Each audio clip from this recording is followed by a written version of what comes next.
Happy New Year and welcome to Together Women Rise's first webinar of 2024. I'm Scott Osborne, a volunteer member of our Grants and Partnership Committee, and I serve as the chair of the Transformation Partnerships Working Group. I'll be moderating tonight's event. A special welcome first to anyone joining us tonight who's new to Together Women Rise. Please reach out via the chat function to introduce yourself and let us know if you'd like to learn more about our wonderful Rise community. After tonight, these webinars will continue on the first Thursday of the month all year, unless there's a holiday. These webinars are free, open to everyone, and the full schedule is on the Rise website at togetherwomenrise.org. Now, before we really get started, a couple of Zoom reminders. Please keep yourself on mute. Often there's background noise. If you like, you can enable the closed captioning function. That's usually on your Zoom toolbar at the bottom of your screen. And on the toolbar, you'll also see the chat function. Please use this. Tell us where you're from. Use it to ask questions. We will have a Q&A later in the program, so questions are definitely welcomed. People always say where they're from, and it's a lot of fun. The start of 2024 ends the year-long celebration of Together Women Rise's 20th anniversary. Thank you to everyone who helped commemorate this special milestone at regional events around the country. And thank you to everyone who contributed to a successful anniversary and really for the past 20 years of paving the path to global gender equality. We're still tallying the year-end results, but we're quite confident that we'll meet and possibly exceed our fundraising goals, including the annual appeal goal of $470,000. Key to this particular success was our Giving Tuesday match, where we raised more than $102,000, surpassing the goal of $95,000. So thank you very much for your support. Your dedication and generosity have truly made a difference for women and girls around the world. It's now time to turn to our program for tonight. As many of you know, at these monthly webinars, you hear about the challenges and issues faced by women and girls and the work that together we're supporting in low-income countries in the Global South. Now, before I go further, let's stop for a minute. The Global South, you've probably heard this term, but you might wonder what it really means. It sounds like a geographic term, but it's not. It's not just these countries somehow south of the equator. The Global South is really an economic term which describes countries where people experience average higher levels of poverty, lower life expectancies, and often greater income inequality. These economies have particular characteristics. The Global South includes many of the countries located in Africa, parts of Asia and the Pacific, Latin America, the Caribbean, some of the Middle East. So the Global North is mostly North America and Europe, but also includes Japan, for example. At one time, countries in Africa or Latin America might have been referred to as developing or less developed or third world. These are terms that economists and we no longer use. So you're not wrong if you think the terms have changed, because they have. But now, as we have greater understandings of how societies grow, we can refer to these countries more accurately and respectfully. So to be clear, we at Together Women Rise, through our Grants and Partnership Program, invest in women and girls in low-income countries in the Global South. We use two main approaches to support our overall mission of global gender equality. The first, I'm sure most of you know, is our featured grants program.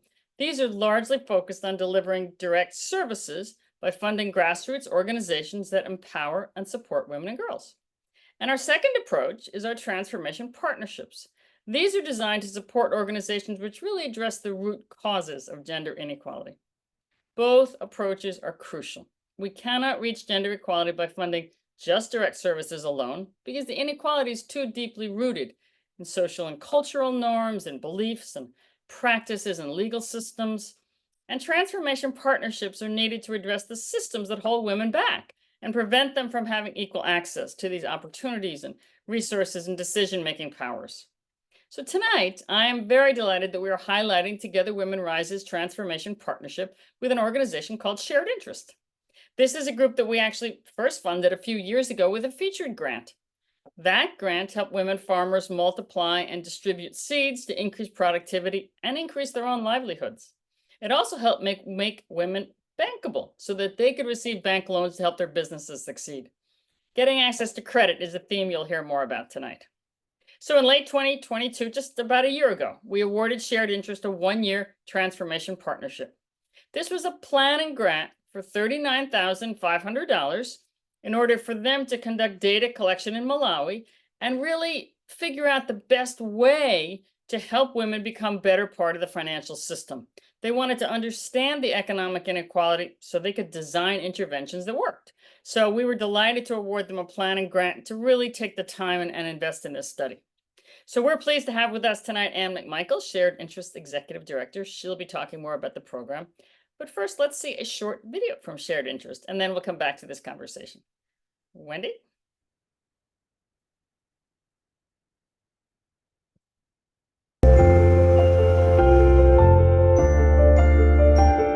When they look for collateral, they have designated areas, whereas when women have a house in a location which is maybe remote or not designated, the bank will not give you a loan. The condition of the bank, they are stiff. They cannot allow a land to be a guarantee.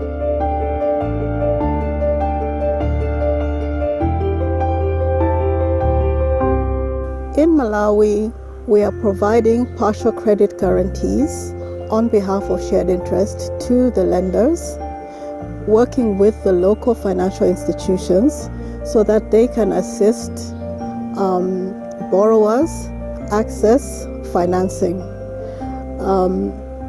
So most of the communities that we work with, they don't have access to collateral, and the partial credit guarantee from Shared Interest allows them to go into a bank and ask for a loan and get the support and services that they require to grow their businesses.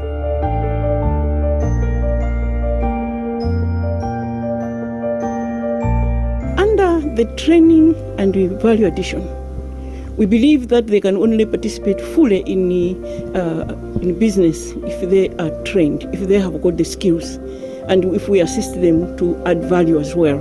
So here we are saying we've got those that are interested to help us with the microfinance, with credit, but we must ensure that the women that are accessing those loans have a skill.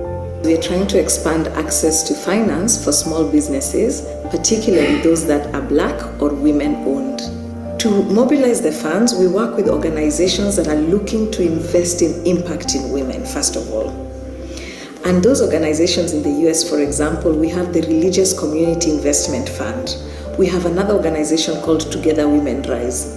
And the commonality here you can see is they're focused on women and raising funds to invest in women's good. And we thank them for that.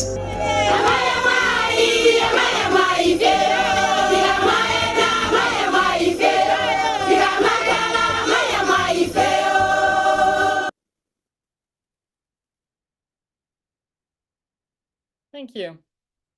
So I'd like to now formally introduce Ann McMichael, the Executive Director of Shared Interest.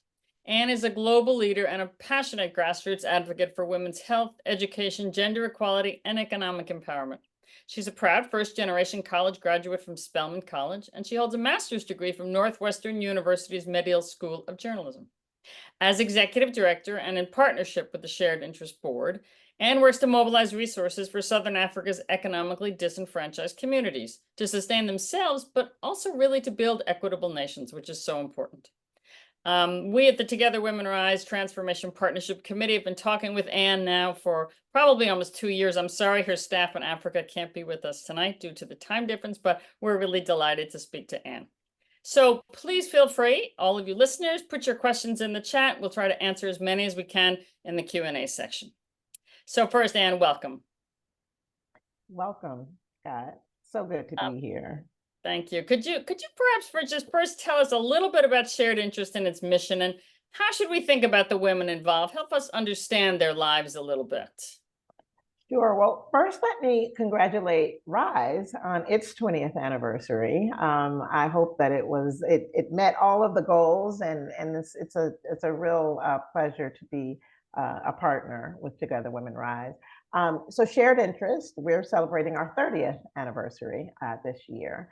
And the work of Shared Interest, it's really unique in that it comes out of the anti-apartheid movement. And I mention this because this is a year that South Africa will be celebrating its 30th anniversary as a democracy. So this is a really pivotal year for organizations like Shared Interests that were formed literally as a response to how US-based social impact investors, donors, and partners could invest in the newly forming democracy that is now underway in South Africa.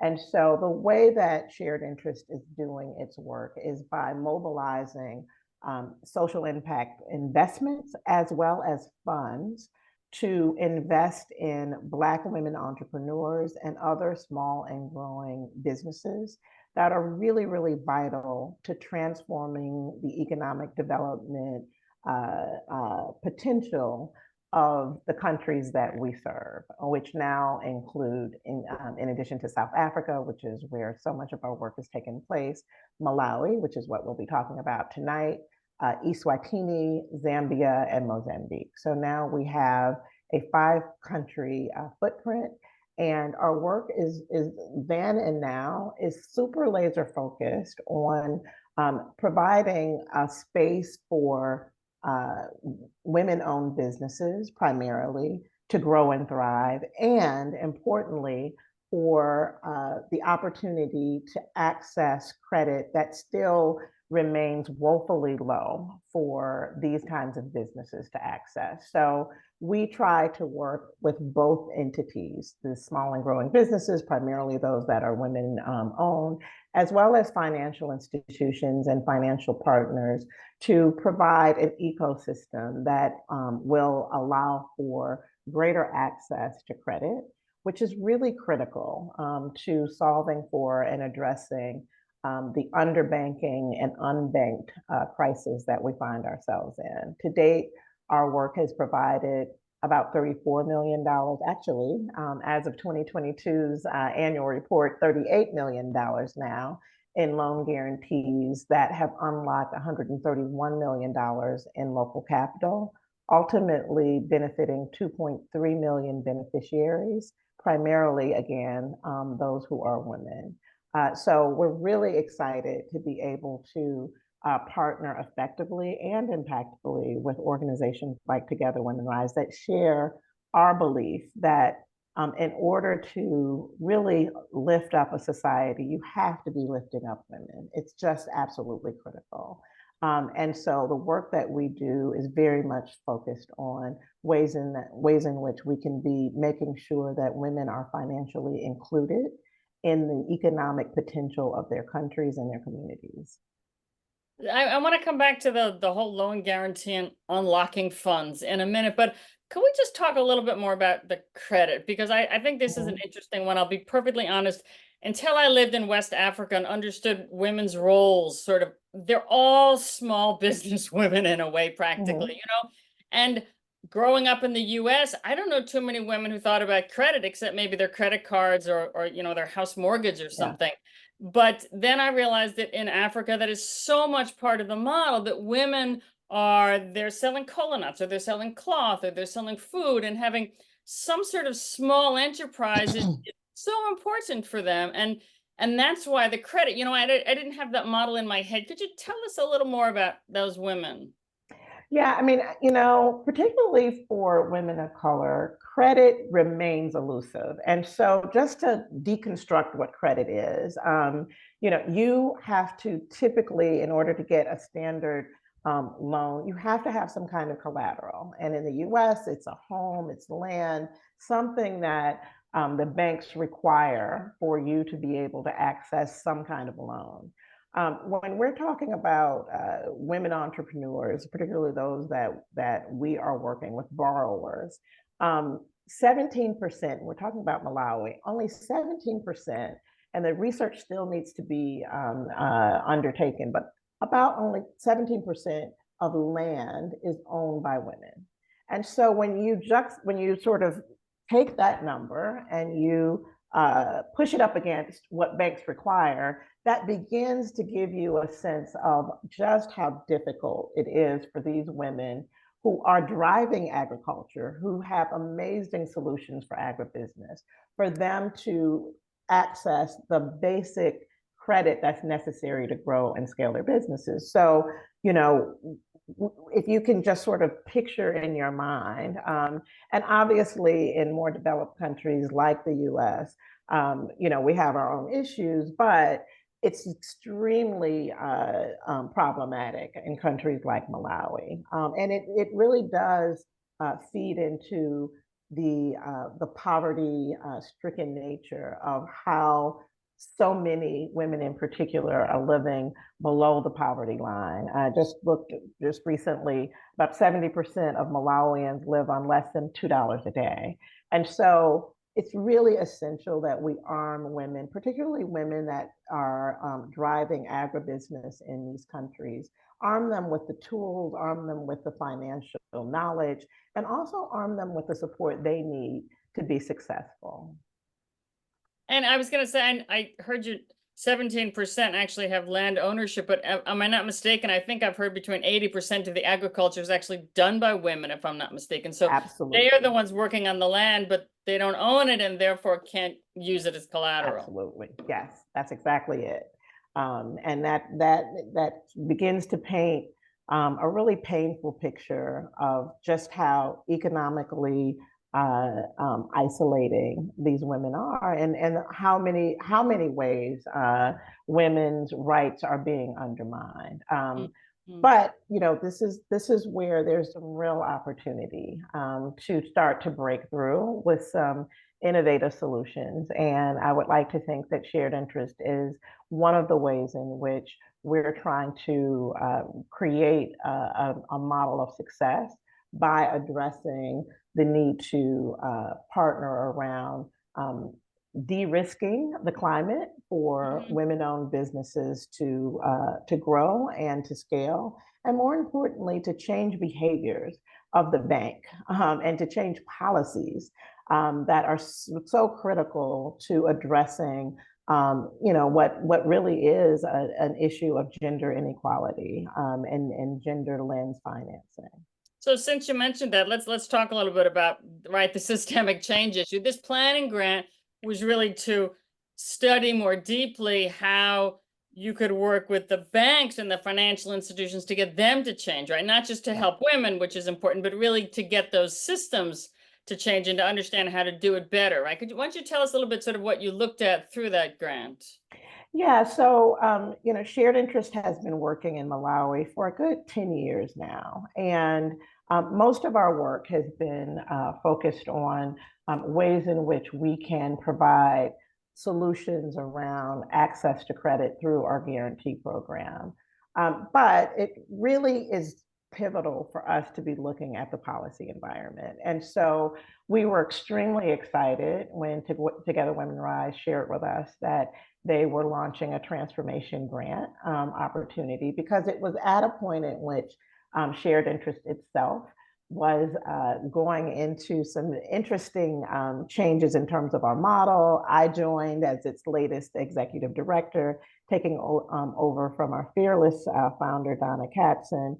And so we needed to look at what are the ways in which we can start to look more meaningfully at systems change, particularly as it relates to the ways in which we wanted to scale our work. And so one of the rich opportunities was in Malawi, because we have some amazing thought leaders on the ground, led by our program consultant and leader, Joyce Massey, who is herself a former banker and extremely committed to women's economic development, as well as other partners, community partners on the ground.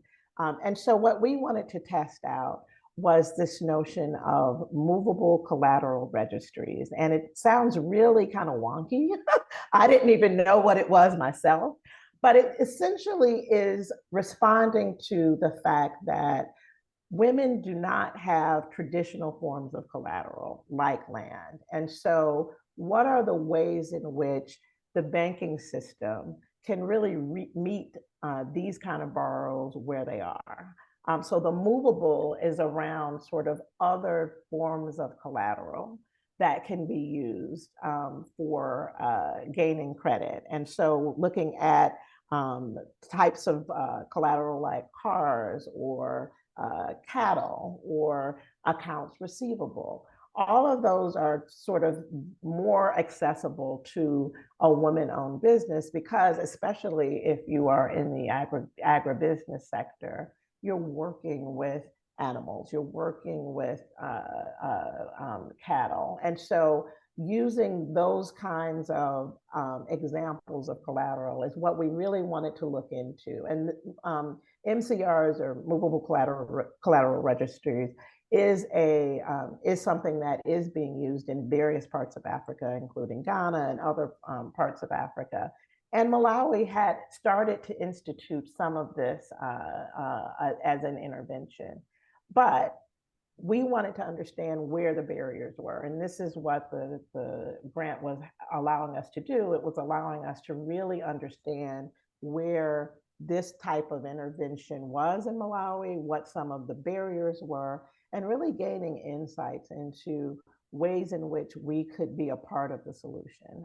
So that was one of the key ways that we use this grant. And then the second key objective for us was to really just understand what are ways that we can be looking at more women-friendly loan products. And obviously we have one, but we want to be a part of a larger solution and really sort of putting the spotlight on the financial sector and really understanding what are the ways that we can be meaningfully pushing the agenda around financial literacy and products that are really addressing the fact that a lot of women borrowers are doing it through groups. And so one of the grants that you all helped us with was a grant that was helping us build the capacity of agro women in business, or AWAB. So really looking at kind of cooperatives and what are the ways in which we can be pushing some of those levers so that we can be responsive to the trends in the market. Yeah, it's interesting when you shared some of the results from this planning grant. The two things that we love was this movable collateral registries, which some people are not that familiar with, but it was, as opposed to looking for the collateral that men have, which is land, it's like, let's look at the collateral that women have, because they do have some. And so that just seemed brilliant to try to move that along. But this issue too of women, if I understood your report right, women have phenomenally high rates of repayment. They're very good credit risks, but they often don't show up that way individually because they're often part of groups and cooperatives. Could you say a little more about that? Yeah, so I mean, and it's one of the areas that we're really excited about. And our latest work is being done in conjunction with the Joyce Banda Foundation, for instance, which President Joyce Banda is the first woman president in Malawi. Women, that's how they're able to, quite frankly, address the fact that there is power in numbers. And so what we're doing through both, obviously, the grant that we received from Together Women Rise, as well as by looking at ways in which we can help with guaranteeing co-ops. That is a really exciting way that we can address the huge need that there is for greater support in this market. So we're looking at through a guarantee that we currently have with the Malawi Agricultural Corporation, which is a quasi-government entity. Through them, we are guaranteeing the types of projects that will allow us to work more meaningfully with cooperatives, smallholder farmers, micro enterprises, and really help them get more of the access to credit that we provide, but what's most important is the training. Really customized training in this space is absolutely critical. Malawi has been through a couple of devastating issues with regard to climate. Cyclone Freddy has caused untold damage to the businesses, obviously, that we're interested in supporting, but it's also a climate challenge. And so the more that we can work meaningfully with groups of women to really look at ways in which we can be addressing some of the policy challenges, but also helping these women to understand that their solutions for how they see a way forward is valuable, is credit worthy, and is worth investing in. And I can sort of tell you anecdotally how exciting it is for them to hear that organizations like Together Women Rise see them as a value proposition. And that's the language that shared interest speaks. We're not interested in uh, highlighting the particular devastation that these countries experience. We're interested in investing in innovative solutions. And so when we are able to share with our beneficiaries, share with our financial partners that this is a country that is worth investing in, that translates to hope. And so I can't tell you when I was there last, and I can look, some of these beneficiaries in the face and let them know that you matter, you're valued, and you have solutions. Only you have solutions for what it's meaningful for your community and your family, and importantly, the ways in which this work is helping to address food insecurity, because it's going to the heart of what's so necessary for women to grow and thrive. It's helping women farmers, it's helping food security, it's helping ways in which we can be looking at more climate resilient solutions to the businesses that these women are really, really interested in. And lastly, it takes technical assistance. And so the ideas, the ingenuity, all of that is really critical. But if there isn't the right kind of capacity building at the right time, then it's all for naught. And we'll come back to the planning grant, but since you mentioned climate and really, valuing women's input, could you say a little bit about the featured grant? I know some of our members may remember that from a couple of years ago, and we helped you with support women farmers with climate resilient seeds, if I'm not mistaken. Tell us just a little bit about that. Yeah, so and this was before my time, but I know that the featured grant was meant to help with the capacity building that we envisioned particularly for the work we were looking to do with Allah. But then COVID happened, and unfortunately, we did have to, again, work with you on ways in which we had to really sort of pivot. And so what the funding ultimately allowed us to do is work with businesses within the It was already umbrella, open.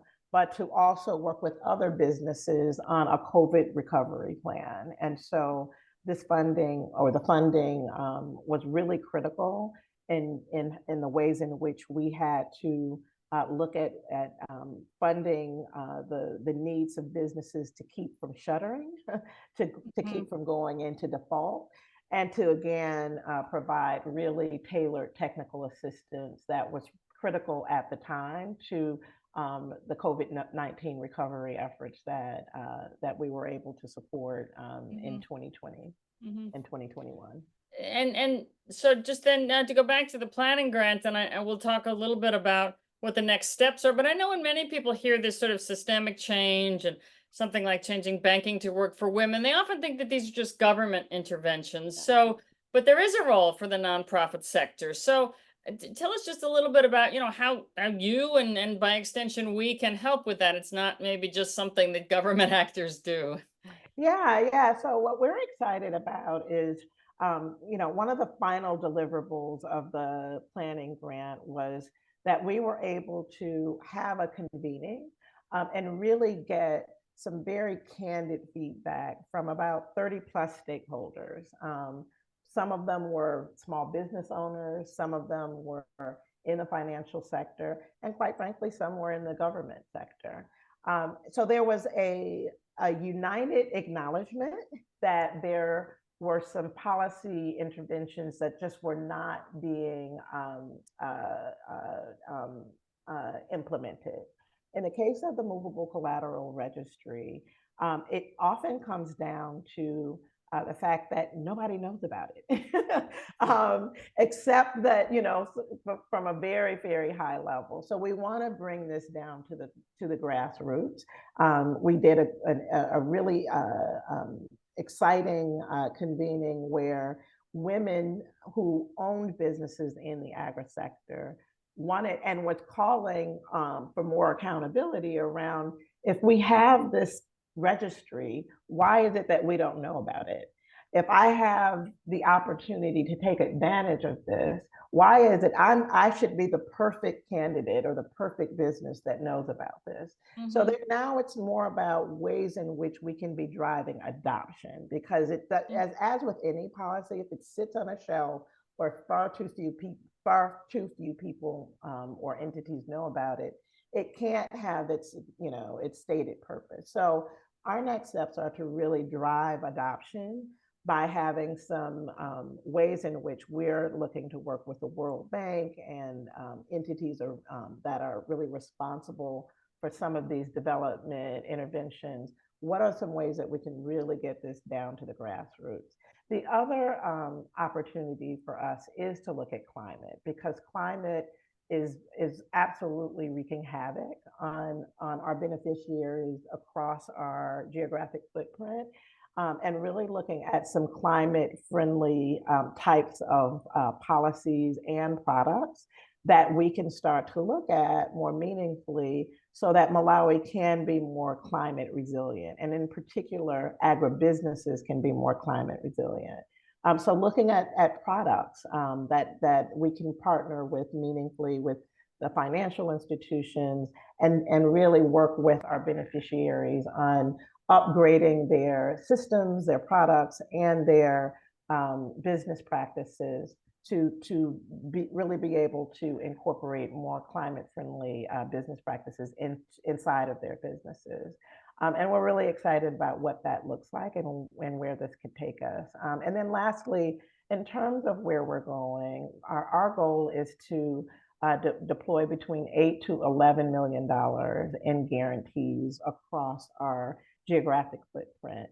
Malawi is really a successful example of how we are able to meaningfully deploy. We currently have over $2 million in active guarantees there, which means that we're supporting anywhere between, at any given time, between 50 to 75 businesses within a planning cycle.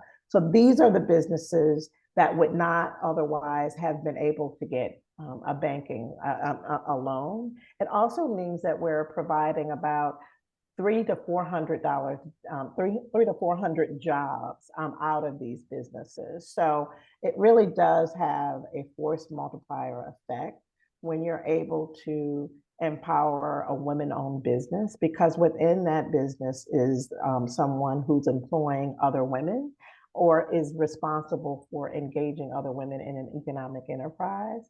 And more importantly, is helping to create and stimulate jobs in a key sector like the agricultural sector.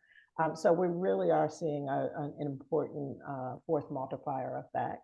And the more that we can change the policies that keep way too many women outside of the formal financing sector, we are really sort of, running on a treadmill without losing the weight that we want. So we really want to see the change that can happen through these kinds of system change initiatives. And, I'll just sort of close out with, without, unless there are any questions, when you look at ways in which women in particular can be economically empowered, it allows us to also be a part of the solution around what does this mean if a woman can be the CEO of a bank? What does it mean if we can start to look at putting women in powerful positions where she brings other women around along with her? And so when we're able to be a part of those kinds of solutions, it's quite powerful. And I think we'll get there. I think that, my predecessor, Donna Katzen, said, when she was leading shared interest, she had no idea of the ways in which we could be a part of economically empowering women. Obviously, our beneficiaries are women-owned businesses, but what if we saw a future where women were actually heading finance ministries? And what if we saw a future where women were helping banks to come up with the right kinds of banking products? Then we're really talking about something. And I think we're on the cusp of some of this, which has us extremely excited. And I really hate that our Joyce Massey, who led this project, couldn't be on with you ladies tonight, because she's a former banker. She has the ear of the government. Oftentimes, the former president of the country calls on her because she has a unique skill set around finance. And so she is using her expertise to really drive some of this work forward. And she just wanted me to let you know she has really personally enjoyed working on the project. Wonderful. Well, we're all going to hold that vision of women running the finance ministries in our head. But can I just ask you, though, before we get to some questions, you've mentioned women in agriculture. Can you give us a feel of any other examples of, what kind of businesses, women are we really talking about? I mean, I know I'm picturing mostly small businesses where the employer, the women. Would you say it's all agriculture? Or help us get a real picture of what we're talking about. Yeah, so I think a really powerful example of some of the women behind the economic drivers of our work are someone like Maya Kanji Stewart. She is the owner of a company called Lindsay Mill, and this company provides quality floating feed for the fishing market in Malawi. She was dead set on not seeing this kind of business be primarily managed and run by export businesses. And so what she wanted to do is bring some of this technology inside of Malawi, which is what she's done. We provided her with a loan guarantee that allowed her to buy pieces of equipment, which allows for the kind of fish feed that will provide the kind of protein that's necessary for the market. But importantly, during COVID, when there were all kinds of challenges with her business, we worked with her to restructure her loan, and she's now a part of the climate friendly solutions that businesses need to be aware of and providing solutions around. So she's providing real-time feedback to the government around why it's important for women and why it's important for businesses like hers to be a part of the country's solutions for food security as well as climate change. So she's an amazing example of a women entrepreneur who has a sizable business that is providing a really powerful and innovative agricultural solution to farmers. About 200 to 300 farmers is what her business is helping to serve. She was included in the feedback that this project that we got granting from to really provide the voice of women around agricultural leadership.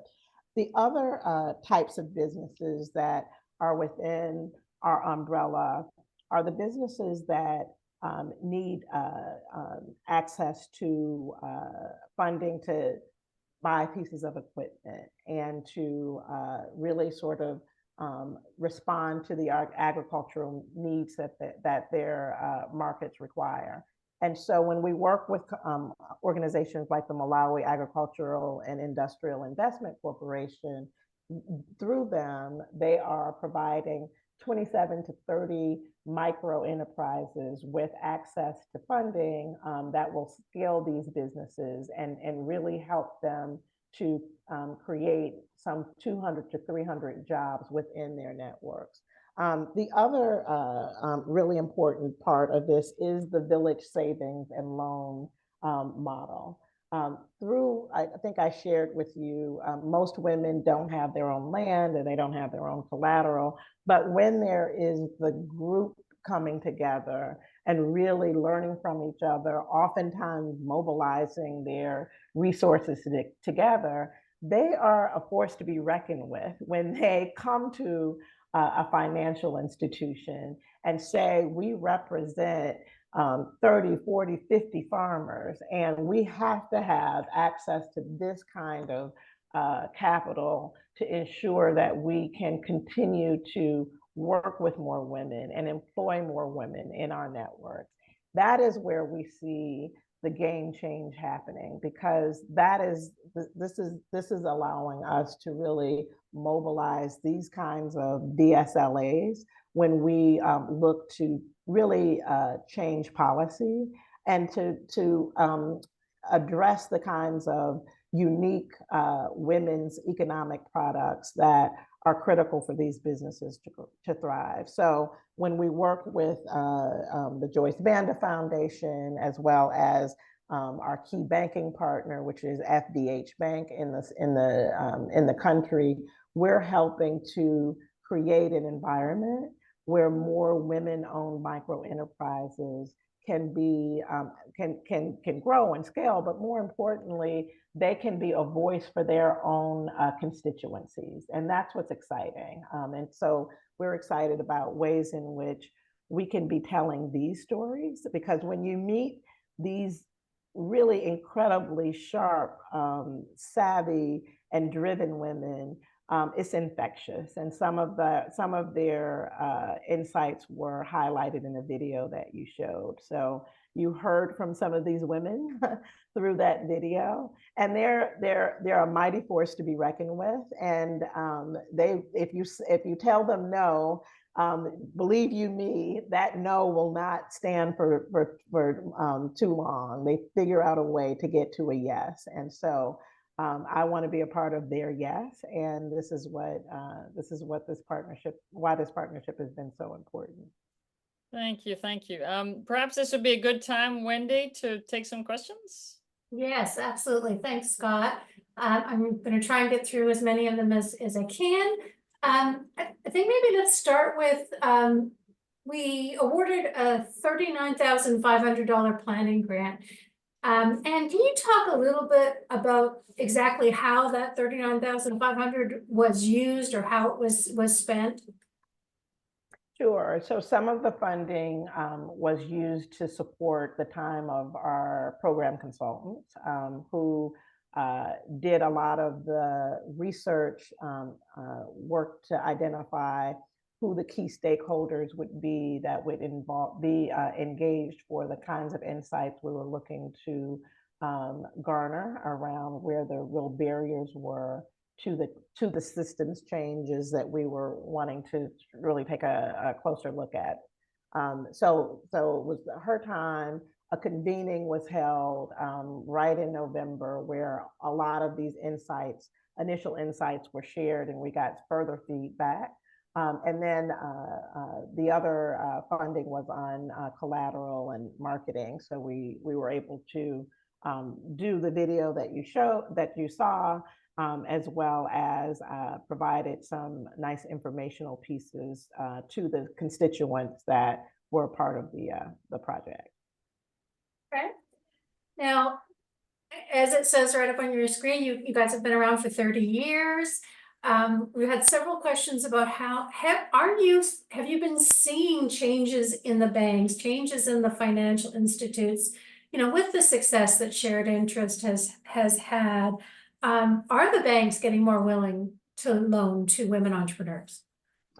It's a good question. And, anytime you look at a systems change type of project, the solutions are more long-term in terms of when you start to see some real systemic change. But what I will say is that we are at the table. And it's important to be at the table, to not only look at what's not working, but what can work. And that is where shared interest is. We are at the table with our financial partners because we have a stake in making sure that our guarantee product is being used for the mission and the role that it's meant to be used, which is unlocking capital for women-owned businesses. It's also, though, important to give a voice and a platform for women to really tell their stories, to really say, like what we heard. It's great that we have this system for system that's intended to provide more movable forms of collateral. But if I don't know about it, then it's not successful.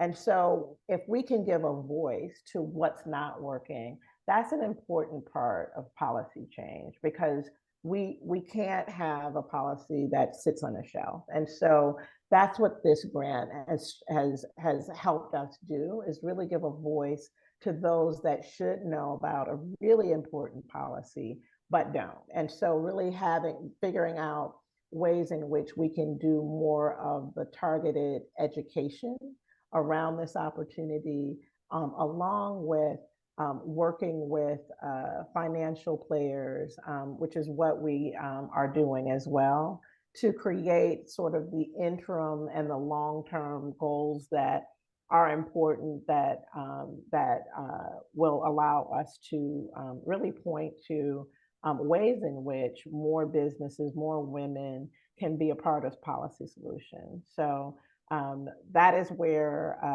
we are, and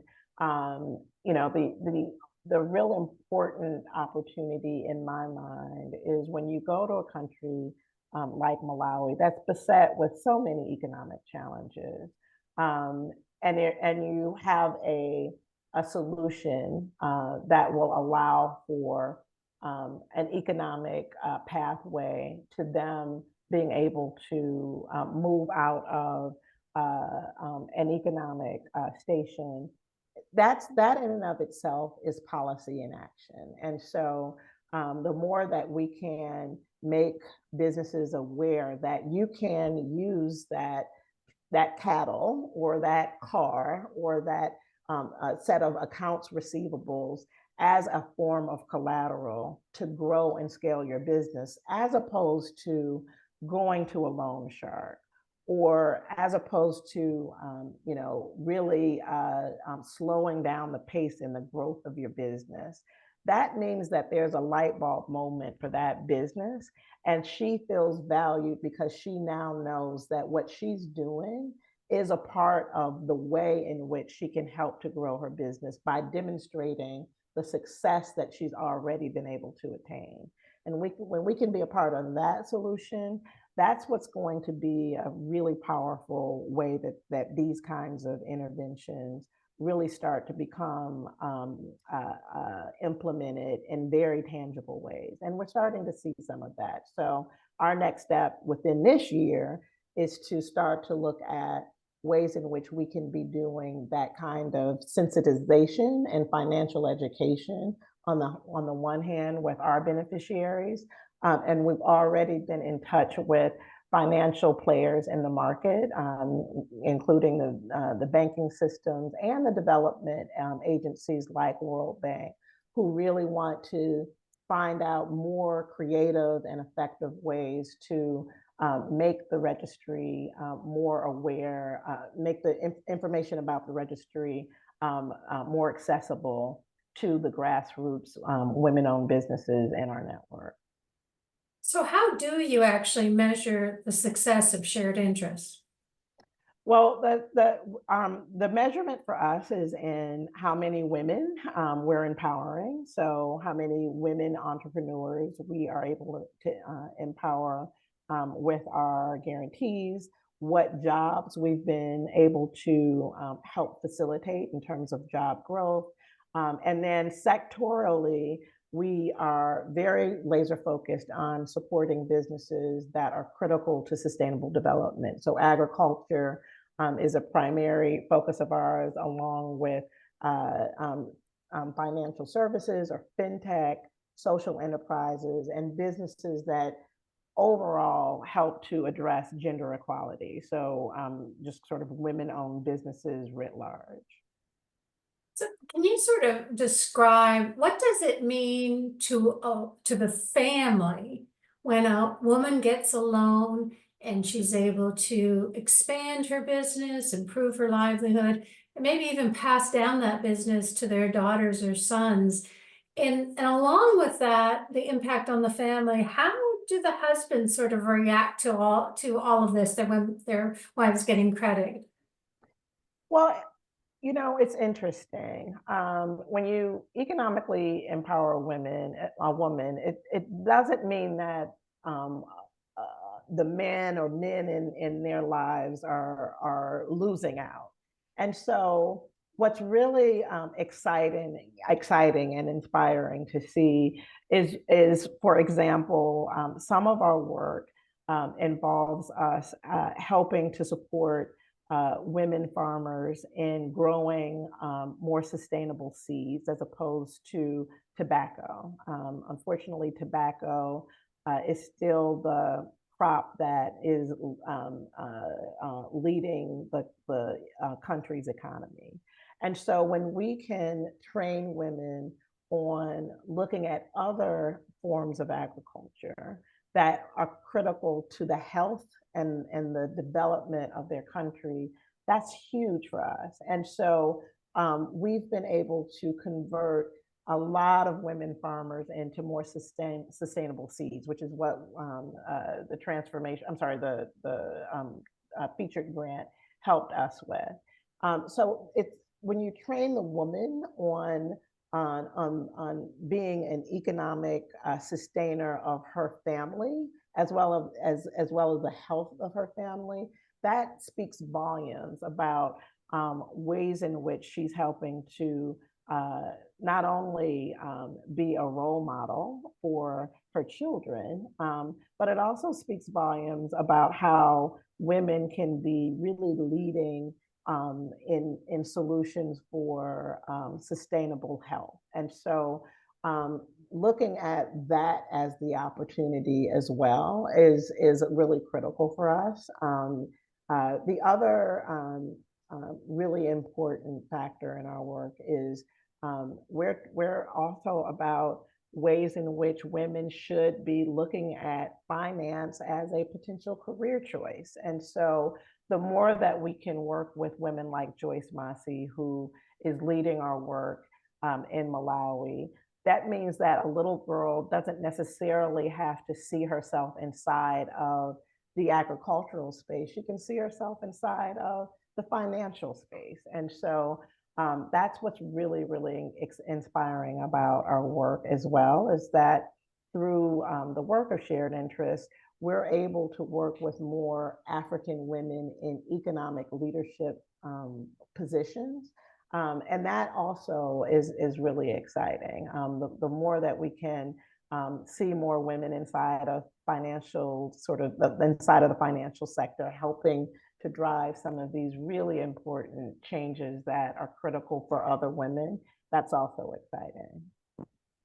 I have one final question. I want to share with everyone, if they're not aware yet, that we will be hosting a trip to Malawi for 2024. We're finalizing the itinerary. We're talking with Anne very soon about how we might be able to include a visit to see some of shared interests operations. So my last question, Anne, is why should people join this trip and go and visit Malawi? Well, let me just say what I commend Together Women Rise for going to Malawi. It is absolutely beautiful. There's a reason that it's called the warm heart of Africa. The people, the culture is absolutely beautiful. And I don't think I've been to a place that has such beautiful land. So you're in for a real treat. I would also like to say that this Malawi has been a place of peace for decades. They haven't in certain parts of Africa you've really kind of seen political unrest. That's not Malawi. They've got their elections have been peaceful. They saw fit to elect a woman not too long ago, so very progressive. And she's Her Excellency Joyce Banda literally rolls her sleeves up, and you will find her in the field with the women farmers that she is so passionate about. So that just gives you a sense of just how hands-on and just how committed women are that you'll be able to meet in Malawi. And I think that Lake Malawi in itself is beautiful. So you're just in for a wonderful treat. And if you want to see how your projects are working there, I think you'll just be blown away. So I commend you for planning a trip there, and I think you'll really fall in love with the opportunity, with the experience. Thank you so much. Scott, I'll turn it back over to you for our wrap up. Thank you. And thank you, Anne, for your generosity and listening to her and answering our questions tonight. Together Women Rise is really so pleased to be able to support your work. So let me just take a minute and share what's ahead for us in the next few months. Many of you have asked when we'll be announcing our new featured grantees for 2024. The member of the Volunteer Grants and Partnership Committee are in the final stages of review of all the applications we received last fall, including some online site visits and further information. Those recommendations all go to the board by late January. So we're expecting to announce the new grantees publicly in early February. So that's just about a month. I know everyone will be excited to see and hear about those grantees. So look forward to that. Other upcoming events is the Advocacy Group with Results will hold its annual orientation for potential new advocates. If you've never participated in this, I highly recommend it. It's Wednesday, January 17th at 8:30 Eastern, 5:30 Pacific. You can learn a lot more about how to be an advocate and make a bigger impact and do some work here locally. So join them, listen to what it's about, see if that's right for you. And very excitingly, our first book club event this year will be Thursday, January 18th, again at 8 Eastern, 5 Pacific. The book under consideration is Nervous Conditions. Some of you may already have read it. This is by Tsitsi Dangaremga. And the guest speaker that night will be Dr. Tina Bayene, who is an assistant professor of gender and women's studies at California University. She uses this book in some of her classes, and her research and teaching is just spot on about African feminism, gender and conflict zones, African feminist movements, many things like this. So I think if you've enjoyed what we've talked about in this call, in this book, that will be a really inspiring meeting. The next webinar will be Thursday the 1st at 8 o'clock, same time, 5 Pacific. All of these events are on the upcoming events. Click on the Join Us tab and then upcoming events on our website. You can learn more. You can have recordings of the past events and register for them. And that is our session for tonight. So thank you so much, all of you, for joining. And thank you, Anne, again. Good night. Thank you. Have a good evening and Happy New Year. Thank you.